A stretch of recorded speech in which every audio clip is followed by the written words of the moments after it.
I'm here to take us through today's discussion. On Sunday was World Thrombosis Day, a day when we raise awareness about thrombosis or blood clotting as a serious problem, where 1 in 4 people globally die of conditions related to blood clotting. Tonight on the show, we're going to talk about thrombosis. We're going to talk about blood clotting, and with me in the studio to share with us on the topic of discussion is none other than Dr. Priscilla Namaganda, who is based at the Uganda Cancer Institute. And we welcome you to the program, Dr. Namaganda. Thank you. So we are going to be talking about blood clots. We are going to be talking about a condition that many of us might have come across, but we may not be aware that actually what we're talking about is this. Dr. Namaganda, first of all, who is Dr. Namaganda for those who are watching? I am a physician based at Uganda Cancer Institute. I'm also training in a subspecialty called hematology. So in summary, I am a hematology fellow at the Uganda Cancer Institute. Very nice to have you on this program. Maybe we go into it. I told our viewers that we're talking about thrombosis. What is thrombosis? Thrombosis, in layman's language, is formation of a blood clot in either a vein or an artery. Thrombosis which occurs in the artery is called arterial thrombosis, and that which occurs in the vein is called venous thrombosis. It can be deep veins or they can be superficial veins, meaning veins that are on the top of, which are near to the surface of the skin. Those are superficial veins. Those are superficial veins. Then the deep veins are those that are deep inside the body. The body, yes. And then thrombosis, there's a complication that can occur with thrombosis where this clot breaks up from the artery or wherever it is logged in the vein and travels to another part of our body, and we call that embolism. So if it goes to the pulmonary vessels, to the lungs, we call it pulmonary embolism. Sometimes it can travel to the brain and patients will come in with stroke. Yes. We've heard that world over, 1 in 4 persons will die of a disease related to thrombosis. Is it actually a common problem? It is a very common problem. At the UCI, every single day, every week, at least we see more than 5 patients who have been referred to us with conditions related to thrombosis, and we have to treat them. At Chirudu Hospital, we also have patients who are admitted because of this condition. Yes. We have to treat them. So you feel it's a really common problem? Yes, it's a very common problem.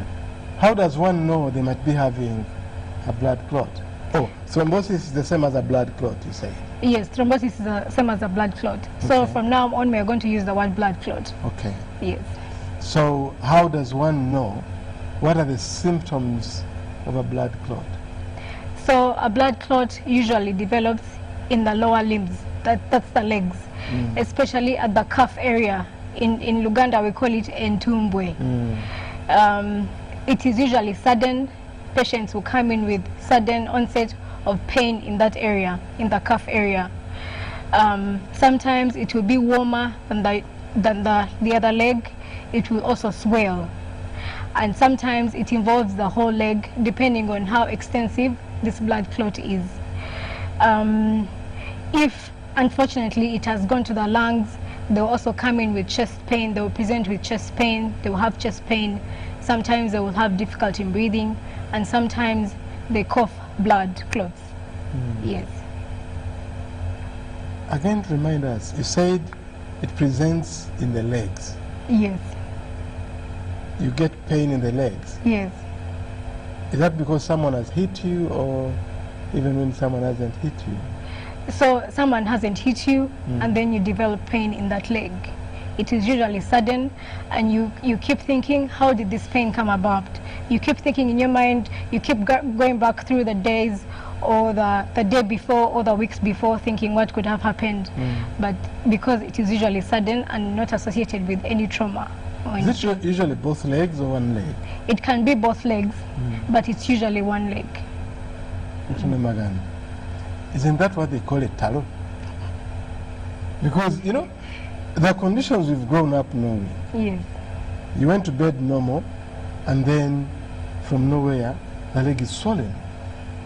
Yes.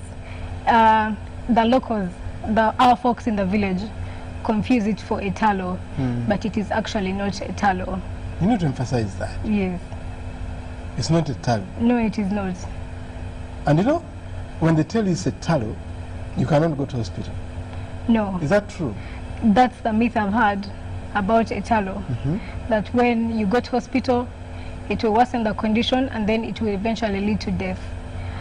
Which actually, if you don't come to hospital when you have a clot, it will eventually lead to death if it worsens and goes to the lungs. So, well, because of the prognosis of a disease, I guess they may be right when they say when they go to hospital, when they don't go to hospital, sorry, when they go to hospital, they may die sometimes. You know, traditional folk has been that if you have a talo and you go to hospital and they inject you, you're going to die. How true is that? When you have a blood clot and they inject you, do you die immediately? No, you don't die. And in fact, we don't inject on the place which has the problem. We inject in another area, and that injection contains medicine, which is going to treat that blood clot.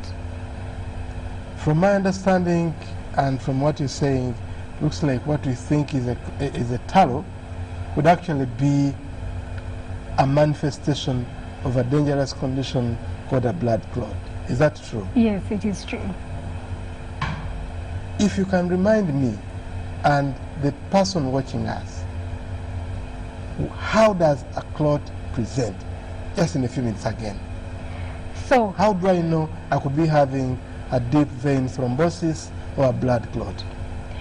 So this clot will present with either, most commonly in one leg, it will present suddenly, and there will be no associated fall or heat or any accident. It will present with pain in that part of a leg which is affected. It will present with swelling in that part of a leg what is affected, and sometimes it is warmer than the other leg that is not affected. Yes. And you can have these irrespective of whether you had trauma or not? Yes. Not because someone hit your leg? Yes, you can have them irrespective. Okay. Well, for those of you who have just joined us, this is UBC TV and the program is U Health Chat, which is proudly sponsored by the National Medical Stores. We're discussing blood clots. We're discussing a condition called thrombosis. And October 13th was World Thrombosis Day, a day when we raise awareness about this important condition. I'm saying it's important because 1 in 4 people worldwide will die of conditions related to thrombosis or related to blood clotting within their vessels, either arteries or veins. Who is at risk, Dr. Namagan? Who is at risk? There are many risk factors that are associated with a blood clot. One of them, and the commonest of them, is cancers. Many patients, because of the problems that cancer does to the body, it increases, it causes the blood to be thicker than usual, or it puts other elements in the blood that are not supposed to be there and causes it to clot easily than other people who don't have cancers. The other risk factor that we have is pregnancy. As the pregnancy progresses, the baby presses against the major blood vessels, and therefore it can cause disruption of blood flow. The other common risk factors are immobilization, what we call persistent bed rest, or prolonged sitting, or inactivity can also increase the risk of blood clots. The other one is major surgery. If someone has had major surgery, they are at risk of blood clots. Surgeries which usually go on over 8 hours, 6 hours, they are at increase of blood clots. The other risk... Dr. Maganda, we'll take a short break, and during this break we are going to listen to Esther Sebunya, who is a patient that has suffered from a blood clot. When we return, we'll continue with other risk factors. Don't go away.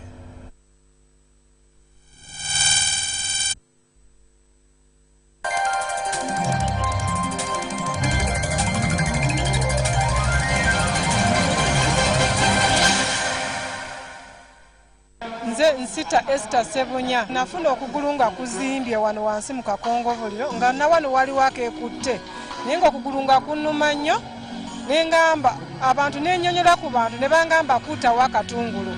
Kati bwe nakuta akatungulu okumala wiiki ng'emu ng'okugulu tekusala kugenda maaso nakunnuma ng'ennyama ene ku ntumbo ejjula kuvaako ogweri. Kati ne ngamba kangende mu ddwaliro. Kati bwe nagenda mu ddwaliro ekiruddu musawo nansindika mu sikaani. Okuva mu sikaani bangamba nina kilooti. Then bangamba nyanguwe nnyo ntandika kufuna treatment ya kilooti. Ne ntandika kufuna treatment ya kilooti eya kizaalete. Naye kizaalete yali expensive.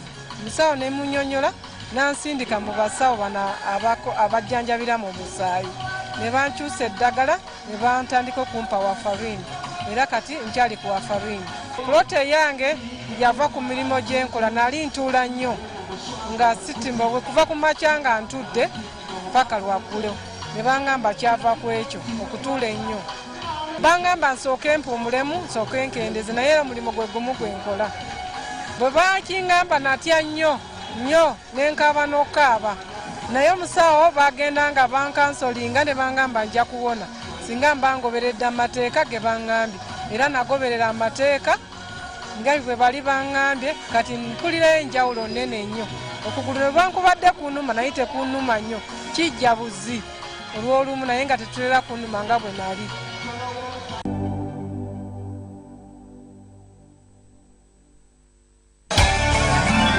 Inspirational moment with Pastor Jackson Senyonga of Christian Life Church, Kampala. Performance-based parenting.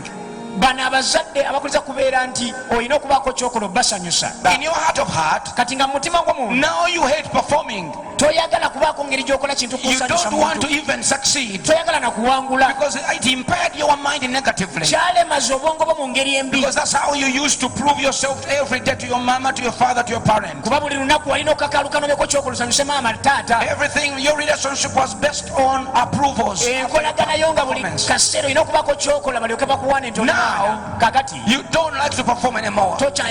Even for yourself. You don't want to win anymore. Even for yourself. Because that's how you grew up and you hated it. It impaired you and impacted you negatively. Inspirational moment with Pastor Jackson Senyonga. The 2019 Rotary Singing and Dancing Competition is back, taking place Saturday 19th October at the Law Development Center Auditorium. Tickets available at 20,000 shillings only. To buy tickets online, go to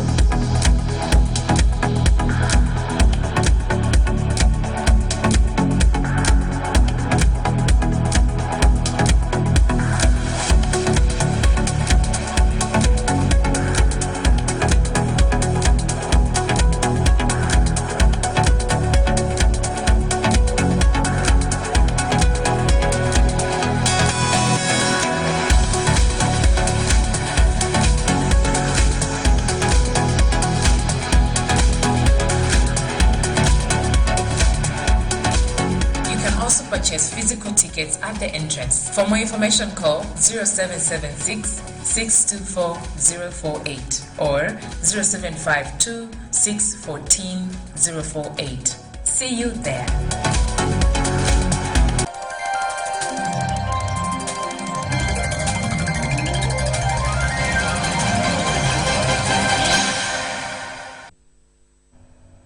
Welcome back. You are watching UBC TV and the program is U Health Chat. I'm Dr. Dungu and my special guest tonight is Dr. Priscilla Namaganda. We are talking about blood clotting or thrombosis. And before we went for a break, we were talking about risk factors. You've heard it from a patient who has suffered from a blood clot and how they presented. Dr. Namaganda, before the break, you're talking about a number of risk factors. Are there other factors that you want to share with us? Yes. One of these commonest risk factors is smoking. What smoking does is it releases chemicals in our blood vessels and then causes them to become smaller. And when they become smaller, especially artery, blood is not able to flow in those parts of our body, especially our feet and our toes. And then with time, the toes and the feet start dying off because they are not receiving blood which has oxygen. What we call peripheral artery disease. We have another risk factor called atrial fibrillation. Atrial fibrillation in layman is an irregular heartbeat. Because the heart is very irregularly beating, the blood is skipping. We shall say the blood is not moving at its rhythm as it's supposed to, and therefore it gives chance for the blood to form clots. So it is pumping but not in a coordinated way? No, it is not in a coordinated way. So this irregular rhythm can give chance for blood to form clots. Within the heart? Within the heart. And unfortunately, some of these clots can go into the blood vessels that supply the heart itself. And when these blood clots get clogged there, they can lead to what we call a heart attack sometimes. Sometimes these blood clots can travel all the way to the brain, like I explained earlier, and they can cause what we call stroke in these patients. So when they block a vessel in the brain, then you get a stroke. Then they get a stroke. How does one know that they might be having an irregular heartbeat? So an irregular heartbeat is associated with palpitations, what we call intunnuncy in Luganda. So sometimes patients get palpitations, intunnuncy, though not everyone who has intunnuncy has an irregular heartbeat. This one is usually associated with other heart conditions. If someone has hypertension, which is high blood pressure, they can, and then they get an irregular heartbeat, we start thinking about, they have hypertension, high blood pressure, and they start getting palpitations or intunnuncy, then we start to think about atrial fibrillation or irregular heart. Sometimes they get dizzy spells or fainting spells, these patients who have an irregular heartbeat, because sometimes the blood is not flowing rhythmically, it doesn't go straight to the brain, and therefore sometimes they get stroke or they can get fainting spells. Yes. Wow. So, this is interesting. You talked about a clot coming from one part of the body to another, and you said that is called an embolism. Yes. A clot in the lungs, how would one know that a clot has gone to the lungs? A clot in the lungs usually presents with sudden chest pain.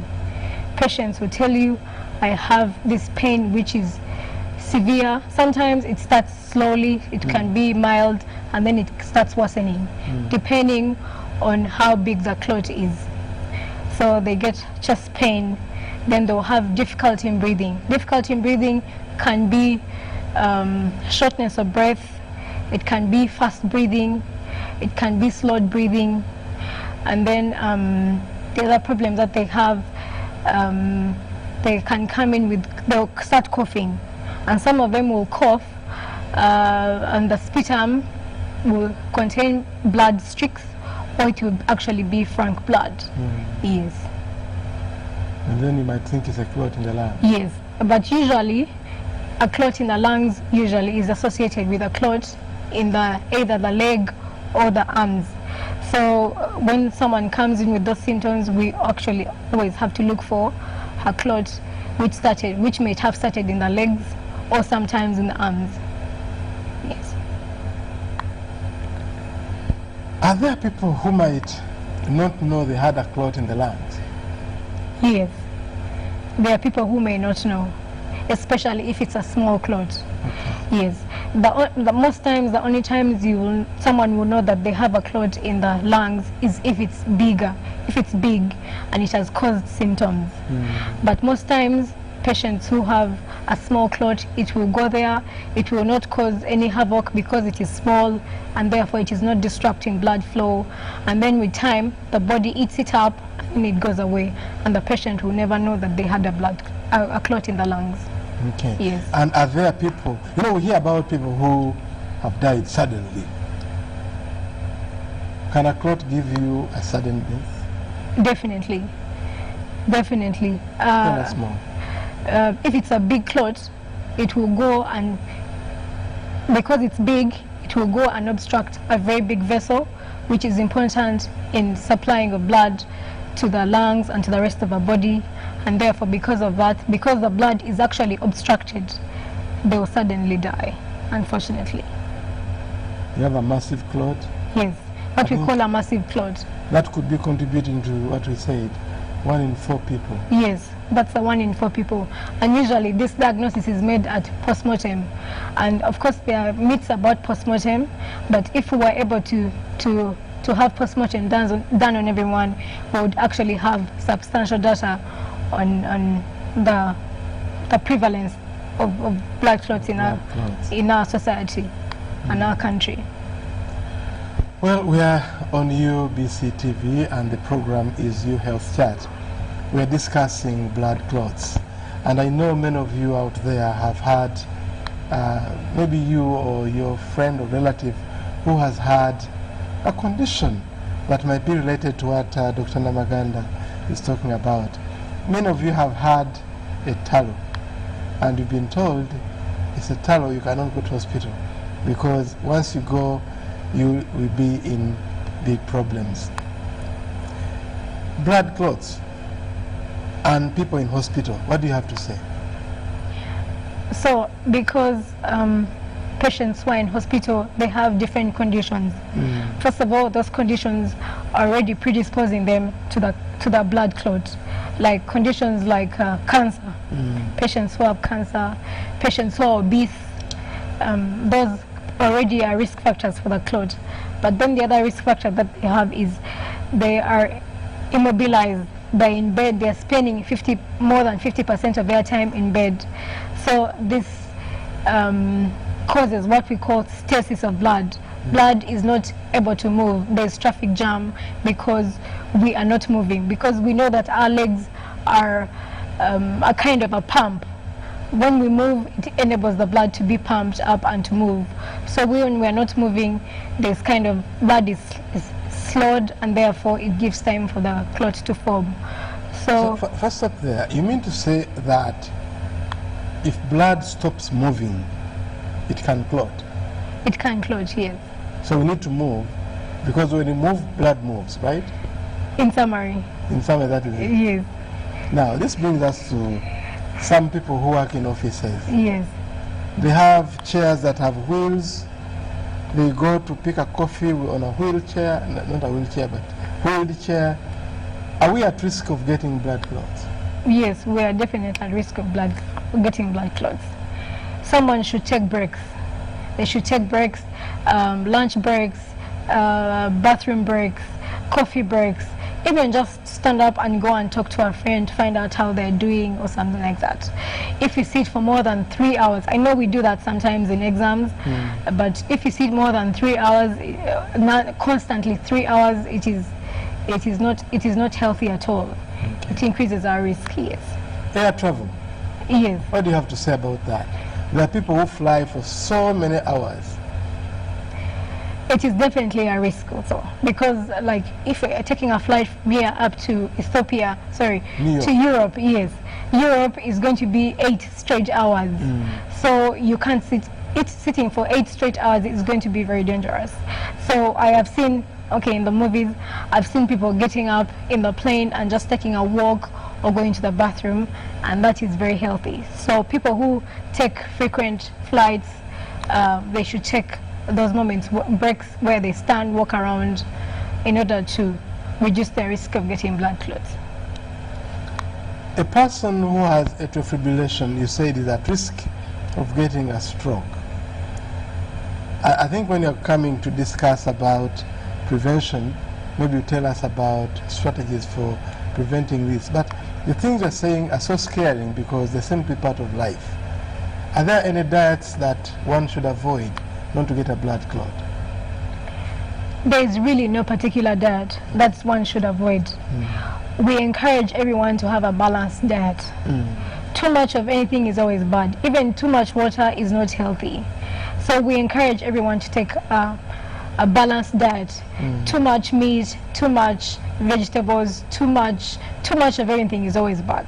We should balance our diets, but there's really no particular food that has been associated with increased risk of getting blood clots. Yes. Again, I'll say this, that atrial fibrillation is a common type of irregular heartbeat, also known as arrhythmia. And as doctors told us, it can be a risk factor for stroke or a risk factor for other heart conditions. We're going to take a short break so that we hear from a specialist in heart diseases, Dr. Isaac Sinnabulia, who is a cardiologist from the Uganda Heart Institute, to tell us more about such a condition when we return.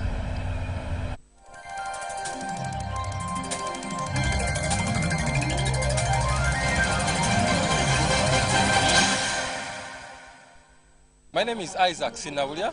I'm a cardiologist from the Uganda Heart Institute. Thrombosis basically is blood clot forming within the blood vessels. And things that cause thrombosis, some of them originate from the heart. So the heart has a stake in contributing to thrombosis in the body. That's where the connection comes in.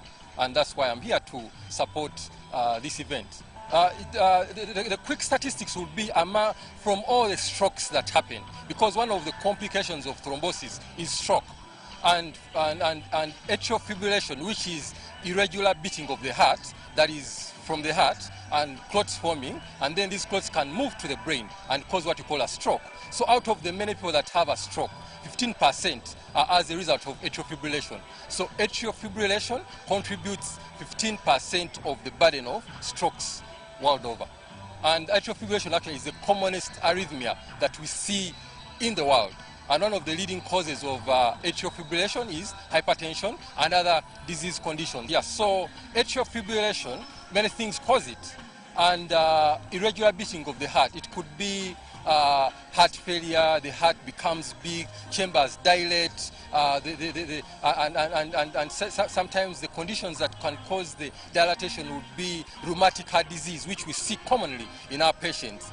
The key thing is to pick people who are at risk of thrombosis, and then you give them medication, early detection of this thing. And then we give them blood thinners. If we pick them very well and we give them that medication and they take it regularly, chances are very, very minimal that their blood can thin out, and therefore the complications of a clot are kind of pushed away. But the challenge is if we give them medication and then they don't take the medication, or if they take them, they don't take the right doses. So once they start medication, we detect it early, they are put on medication, and then they continuously come to us to monitor and encourage them to stick on their medication. That's why the maximum benefit can be obtained, and then clotting will not be there in these patients. Factors are there are things within the heart and outside the heart.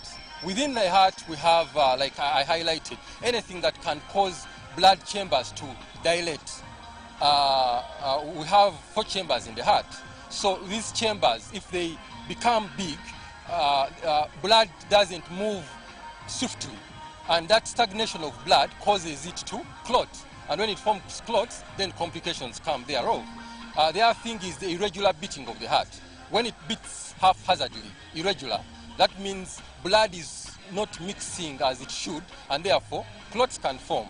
The other thing is if you've got a heart attack, part of the heart dies, and therefore it can't squeeze well. So that can cause a pocket that can form clots. The other thing would be outside the heart. For example, people who are not as active, or somebody got an accident, you've had surgery and you're bedridden for so long. People who travel for so long distance, and they are not moving. Because when we walk, blood is squeezed and then it moves. So anything that can cause blood to stagnate will cause a clot to form. And once a clot forms, wherever it forms, it can move eventually and affect the heart. Yeah, so things that cause stagnation, things that affect the beating of the heart, and things that compromise blood flow can cause blood to form clots.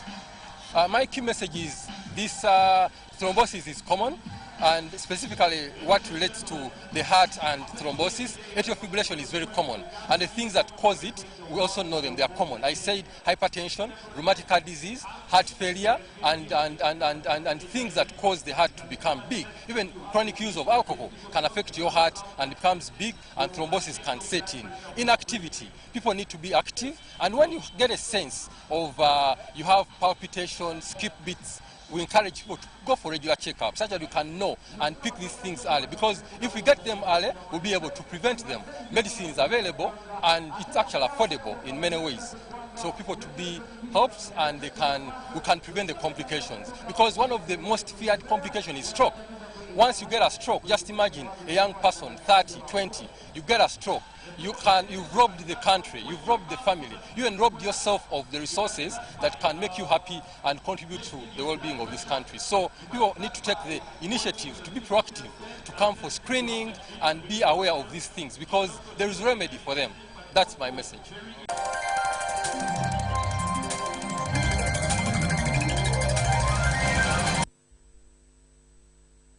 Welcome back. Indeed, we need to be aware of thrombosis. Dr. Senablia has told us that atrial fibrillation puts you at an increased risk of stroke at a rate of almost 15%, and 15 million strokes worldwide occurring every year because of atrial fibrillation. Dr. Namaganda, we're talking about thrombosis. The local people are calling it taro, maybe in Uganda.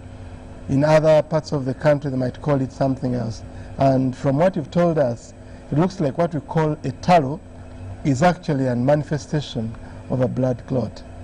Is there treatment for blood clots? Yes, there's definitely treatment for a blood clot. We have treatment, what we call blood thinners. Yes, we call them blood thinners.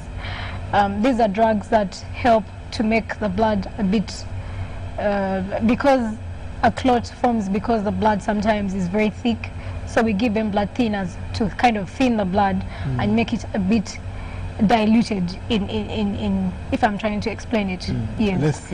Less thick. Okay. Yes, so that we reduce the risk of forming another clot. Yes. Some of these drugs are injectables, some of these are tablets. Yes. Sometimes we give them concurrently, and sometimes we give them unconcurrently. And we have to know that blood clots are treated for a minimum of 3 to 6 months, depending on what caused them. Yes. So, but we have seen patients who have come in, they've been on treatment for 2 years. That is very wrong. That means that they are not being assessed. So patient comes in with a clot, and then we start treatment. We start them with some injections, and we add some tablets, and then when we know that their blood is, how can I call it? We do some tests to find out if the medicine is working. So, and then if it's working, we continue on that medicine. We keep monitoring them for at least 3 to 6 months, but this depends on what caused the disease, what caused the blood clot. If it's a cancer, we treat until we have controlled the cancer.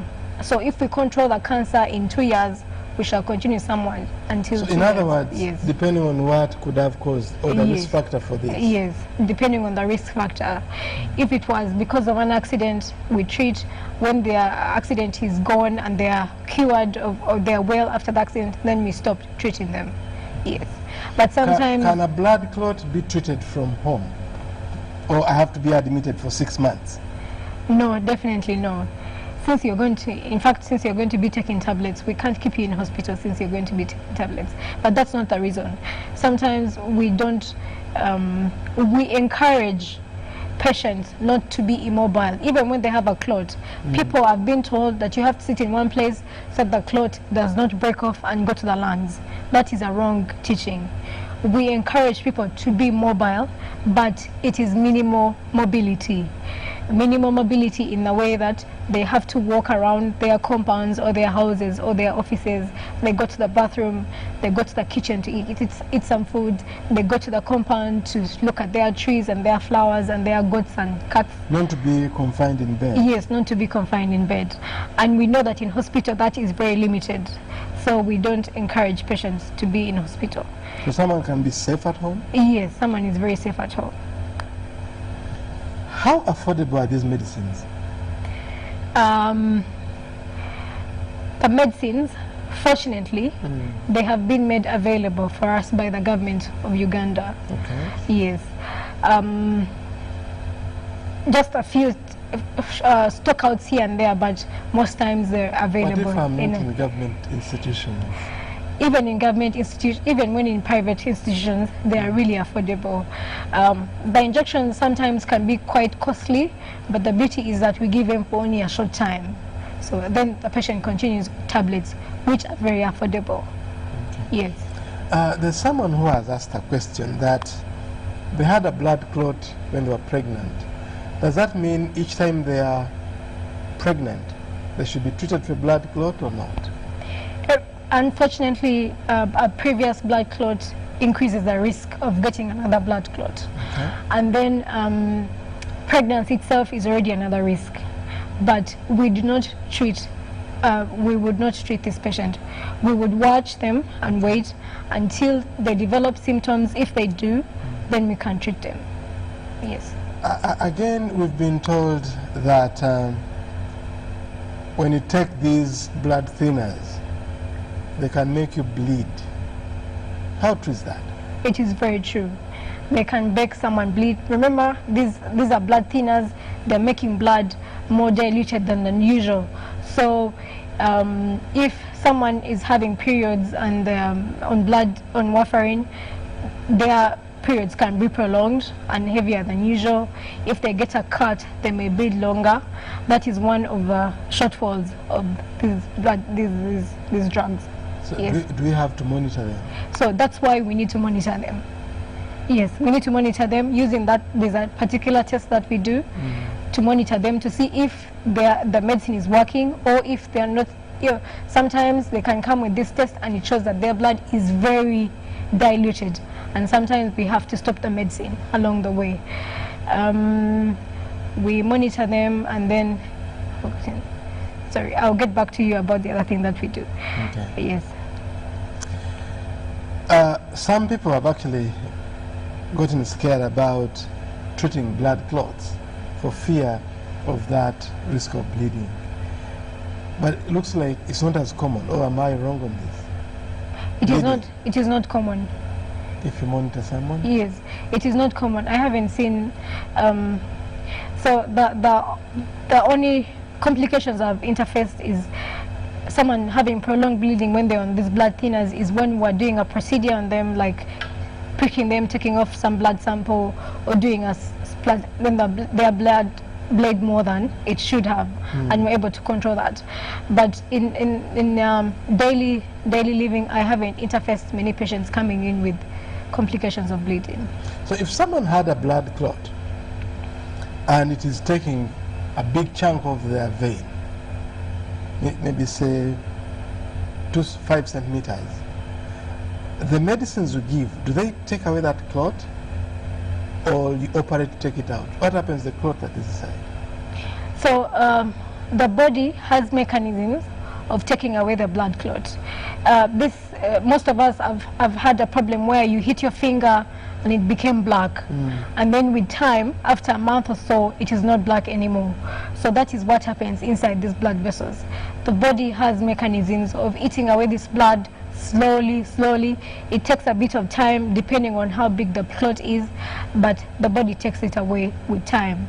The medicine we give prevents formation of another clot. Yeah. So the clot that has formed is not taken away by this medicine. No, The body clears the body clears it. as we prevent further clot formation. Yes. You're doing two things concurrently. That's very, very interesting. And we hear about clot busters.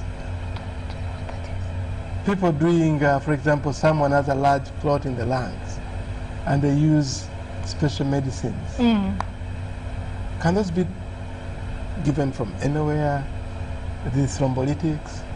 So in the event that someone gets a very big clot and it goes into their blood vessels in the lungs, it goes into the lungs, and they are, let me say, lucky enough not to die, because sometimes those ones cause people to die immediately, and they are lucky enough not to die immediately.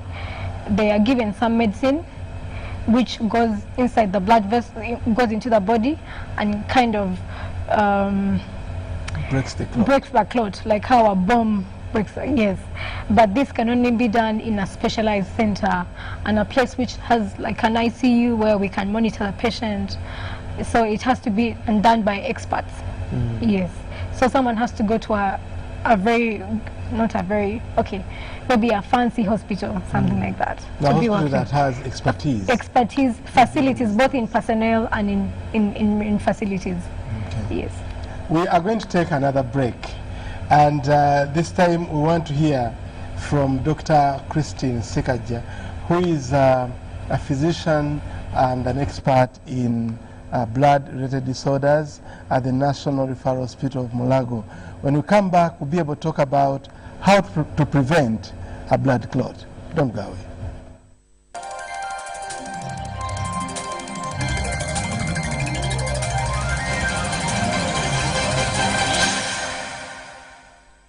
My name is Christine Sekaja Wiltshire, Dr. Christine Sekaja Wiltshire.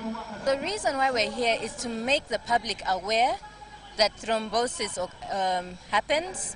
So what does thrombosis mean? Thrombosis is really a disease about blood clots, that is about clots, and clots can form in any part of the body. So we want the public to be aware that you can get a blood clot, and what should you do to prevent it, and if you get one, what should you do? And thrombosis, clots are actually preventable diseases and treatable diseases. Thrombosis can happen in anybody, in any healthy individual. The people who are most at risk are those people who have been hospitalized. But me and you are people who might be on family planning methods, and oral contraception is also a risk factor for thrombosis. So being on certain oral contraception can put you at risk. Being bedridden or hospitalized, having surgery, having cancer. However, a person who is healthy, who goes on a long journey, either a long flight or a long bus ride without moving in between, can also develop a clot. So there are different risk factors for thrombosis. Some of them can be in healthy individuals, and others are in people who already have certain risk factors, certain predisposition to having the clot. The treatment for thrombosis is quite long. Some people are actually on it for life because they might have a certain heart condition that makes them have to be on the treatment for life. However, if you have a clot, for example, in the leg, you might need to be on treatment for 3 to 6 months. So the range of treatment is variable. However, it generally is quite long. So it can be for life, to a minimum of 3 months to 6 months. So adherence is key, because what these drugs do, they are blood thinners. One of the most frequently used one is warfarin. What it does is to make your blood thin enough to have it not clot, but not too thin to make you bleed. So one of the complications you can get on your medication is to actually just bleed excessively. So it requires regular monitoring. You need to go to see your doctor regularly, every 2 weeks if possible, sometimes every 1 month, depending on how long you've been on a treatment, so that they can take a blood test to measure if you are more likely to clot or if you're more likely to bleed. So they basically keep adjusting your dose to make sure you're just at the right dose to treat your disease. So thrombosis testing is done depending on where we think the clot is. So first we need to assess you and say, do you have signs and symptoms of thrombosis? For example, if you have a clot in your leg, if you have a thrombosis in your leg might be swollen and painful. So we'll do a scan of the leg. If we think that the thrombus or the clot is in the heart, we'll do an echo or a scan of your heart. If we think it's in the brain, we'll do a brain CT scan. So it depends on where we think it is. So it's not just it's not really a blood test, it's actually imaging. We actually have to image to view the scan, the clot, but it always depends on what you present with. Because clots can be everywhere, we have to do imaging of that part. However, we also determine if you are at risk for these clots. So there's certain tests that we'll probably do to see if you have risk factors for the clot before. So we might measure your blood sugar, we might measure your fats, we might do an HIV test because HIV is also a risk factor. So there are certain tests that can guide us and think, yes, you have a risk of having a clot. So I'd like people to know that blood clots are dangerous, but they are preventable and we can diagnose them early. The important thing is diagnosing things early. But however, if you live a healthy life, you decrease the risk of having a clot. So if you have regular diet, regular exercise, keep physically active, and go for a regular checkup. Once in a while, every year, everybody should go for a regular, complete checkup, just to make sure you don't have risk for any heart or blood vessel disease, cardiovascular disease.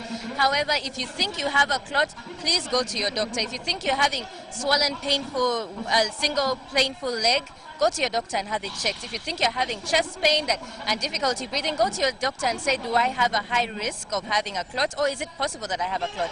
If you're on medication for clots, please take your medication regularly. Visit your doctor regularly as well to measure and see if the drug is working as it should. We're currently doing research to see how we can treat it better, what doses we can give in our African population, and this study is called WARPATH, based at Infectious Diseases Institute. So with this work, we're hoping that we can get better dosing protocols for people in our population, for black people, because many of this work has been done in Caucasian populations, but we're hoping that we can find the best treatment system, the best dosing system for our population.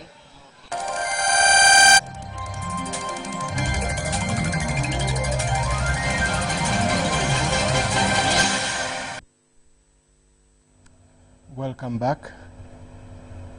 About 45% to 60% of blood clots or cases of blood clots are actually hospital associated.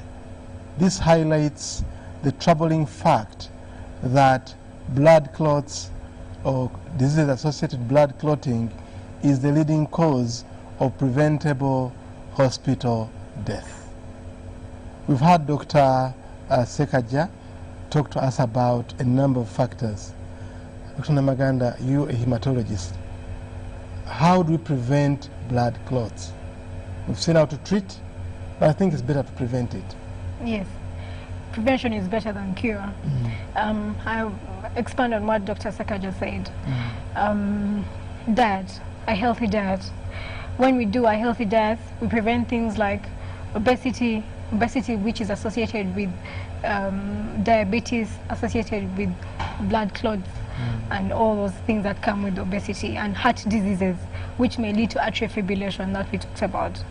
So when we do a healthy diet is what we used to learn in school, which includes a bit of protein, a bit of carbohydrates, a bit of vitamins here, and a bit of vegetables. Don't eat a lot of food. Eat it at the right amount of time and the right amount and time. Then exercises. We need to be exercise. We can do walking, we can do jogging, we can do running. Prolonged sitting, like we talked about, is a risk factor. So in order to prevent this, we have to do a lot of exercises. There are people who tell you, I can't run because of other problems. You can do the walking, okay? And then no smoking, we have to stop. Those who are smoking should stop. The other prevention is patients who are hospitalized, especially people who are going to have major surgery. Talk to your doctor, talk to them so they can give you some medicine, which we call prophylaxis. We give them some prophylactic medicine before surgery in order to prevent them from getting a clot. And then patients who are hospitalized, they should be encouraged to sit up in bed every now and then. If able, they should walk. So we encourage mobility, basically, yes. What would you say about knowing thrombosis as a person who is not healthy, who is not a health worker? Sorry? Getting to know your risk. Yes. So as a person who is not a health worker, whenever you go to see a doctor, you should always inquire about your risk of thrombosis. Okay. Ask the doctor, what is my risk of getting thrombosis? They'll tell you maybe because you had cancer, or because you're obese, or because you're not eating right. It can remind them to assess you for that. Yes. So always inquire with the doctor about your risk of getting thrombosis. Dr. Namaganda, we're coming to the top of the hour, which means we're getting to the end of your health chat. What are your winding up remarks? My winding up remarks are, the more we talk about blood clots, the more the population is aware, and therefore they're able to be more cautious of their bodies. And we encourage the population that whenever you're going to see a doctor, find out your risks, the risk of thrombosis, and then work on those risks to prevent those risks. Some of them may not be preventable, but most of them are preventable. So increased awareness, we shall decrease the rates of blood clots in our population. Thank you very much, Dr. Namaganda. And my take-home message from what you've said is that actually what we might think is a tallow could actually be an early sign of a blood clot. And the other message is we need to know about thrombosis, and especially if we're in hospitals, to ask the doctors around us whether we are at risk of getting blood clots. It's me, Dr. Dungu, and my guest has been Dr. Priscilla Namaganda, who is a fellow in hematology at the Uganda Cancer Institute.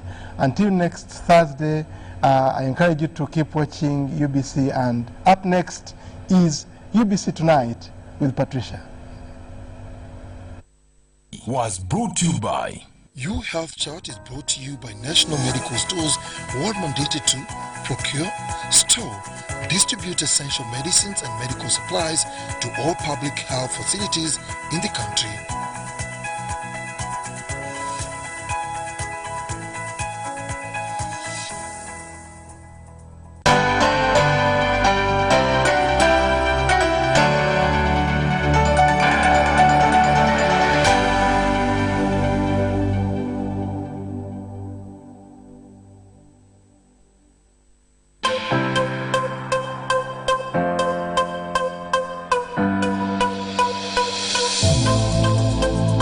One of the obstacles that graduates face as they transition from school into the narrowing job market is the lack of required hands-on skills. To address this difficulty, the Ministry of Gender, Labour and Social Development partnered with the United Nations Development Programme to develop a structured Uganda Graduate Volunteer Scheme that would present working opportunities. Since then, unemployed graduates have been placed to volunteer work for 1 year in UN agencies, international financial institutions, government ministry departments and agencies in the public as well as the private sector. The United Nations Volunteer Program has tested programs to make graduates transit from school to work. Each year, government targets 500 placements for unemployed graduates from various institutions and backgrounds. The program has a 50-50 female to male ratio with 10% people with disabilities.